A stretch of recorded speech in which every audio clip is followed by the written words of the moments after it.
Let's talk about the Farseer Trilogy. This is a three-book series that I read by Robin Hobb, and I don't have anything good to say about it. Honestly, I think this book sucks. Really sucks. And then to make matters worse, I thought maybe I was the one who's a bit delulu or crazy for not liking it, because initially when my sister-in-law recommended this book to me, as in honestly, big up to you, I love your recommendation. I read the first book. The first book was really well written. The first book was amazing. The pacing was a bit slower than I wanted, but it was cool. I could see where she was going. I loved the characters. I liked Fitz. I liked Burek. I liked what's the clown called? Whatever the clown was called. What the hell was that clown called? The Fool. I liked the Fool.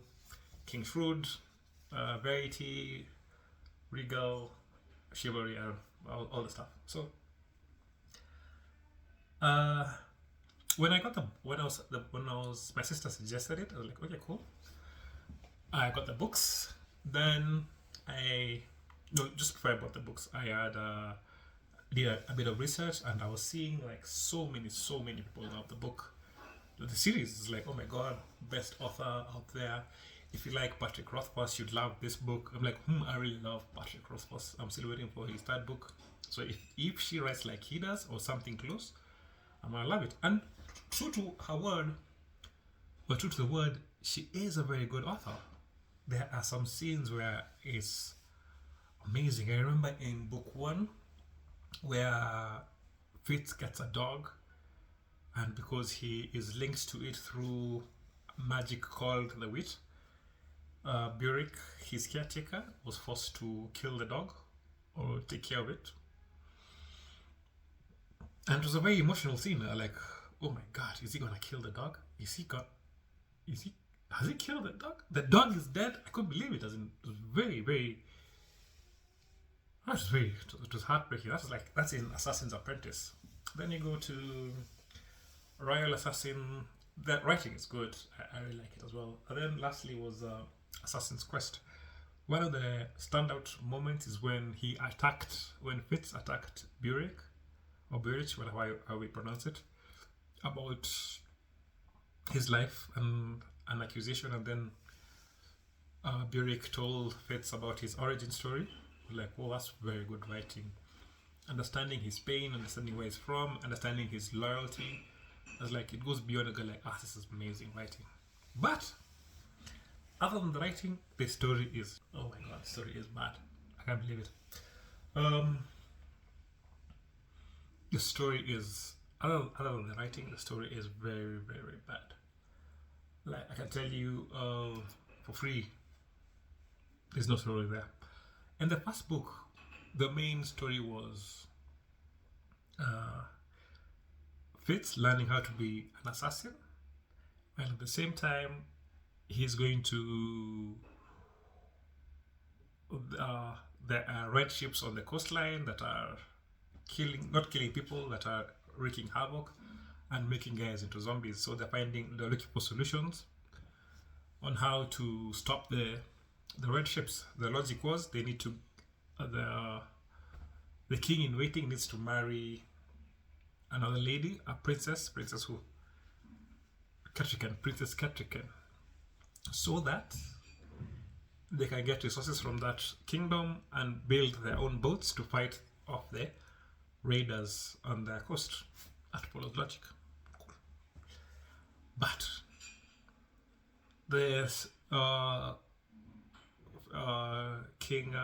king's waiting smaller brother, Regal, had his own plans. He wanted this guy killed. He wanted to kill the big brother of the princess Catrican, so that then he kills his bigger brother called Verity, so that he can inherit the kingdom. Also, he has to kill off his dad, which is all good. That is fine with me. Well done. That's book 1. So book 2, absolutely nothing happens. I cannot tell you anything notable or reasonable happened in book 2. there's still the problem with the red ships. Now they're building ships to stop their red ships, and then we find out that the smaller brother still wants to kill the big bro. Like, what? How? No sense, right? No sense at all. And to make matters worse, they knew he's trying to kill the main king, and they knew he's trying to kill the big bro, and they did nothing about it.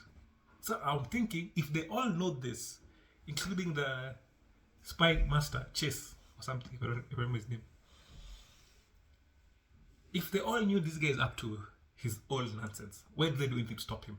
Then I was like, okay, maybe there's a twist to the story. Maybe the guys in the red ships have found ways of getting in touch with their younger brother, Riga, to mess up with the kingdom so that they can get a foothold. You know, something complicated, something inane, something crazy. Nothing happens. Nothing. Then comes book 3. Talk about walking. You know what they do the whole time? Walk. They start walking from chapter, I don't know when, chapter 10 or something.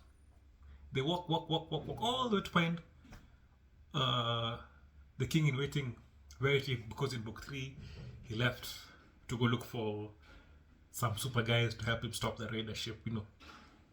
That part of the story I liked. But now it took them the whole of book 3 to walk all the way to get to Verity. And Verity did it in a couple of chapters in book 2, sorry. And then I was like, this story can't be so, can't be so basic. Maybe it's a twist. I just kept reading. I kept reading. But no, it's not a book. So when I finally finished and I said I'm going to do a review, I'm going to look at what people say online. So the thing which really bothered me when I'm looking at Goodreads, here's a note from the author saying that she saw her book being rated as 2 stars and she took it as a win. It's like, that's no win. 2 stars, no win. She says it means I read the whole thing to the last page. That's not a win, my dear. And then to make matters even worse, there are around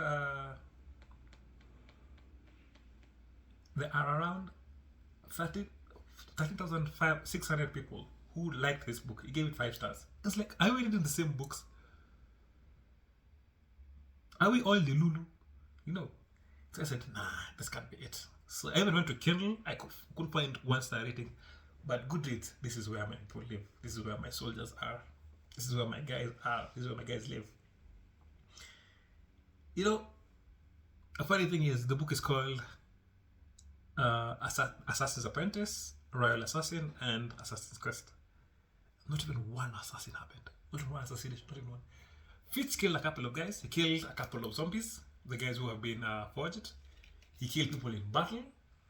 He killed the 2 couturier guys, the chick and the dude. He killed them. Yes, he did. But what were they assassinations? So here's one of the 1-star reviews that I liked. The book is utterly boring. True. Not boring, but it's just long and drudgery. The protagonist does everything wrong, which I can understand. That's also okay because he's a young cat, so I get it.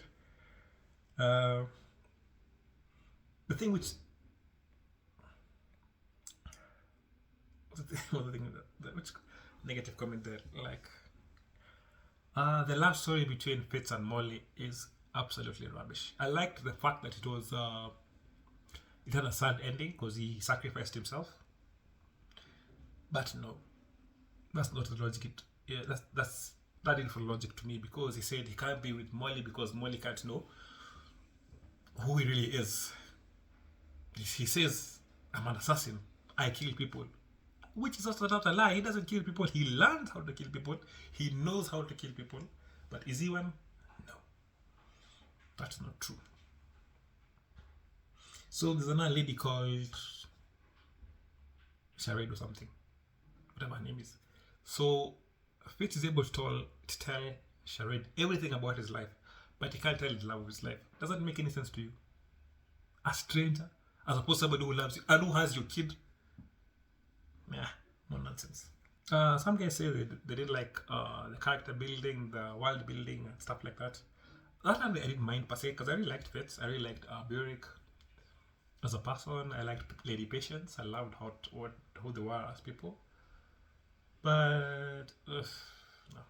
Okay, basically, in 2025, if you're about to pick up this book, I'm sorry, don't pick up the book.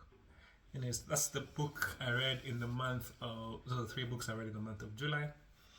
I think it's better for me to, instead of saying what books I'm gonna read, I just give you the books that I have read and my opinions of them from a first-hand perspective. This way, I'll still be able to be kept honest and still able to do the work. And with that, I'm gonna say goodbye and get out of here.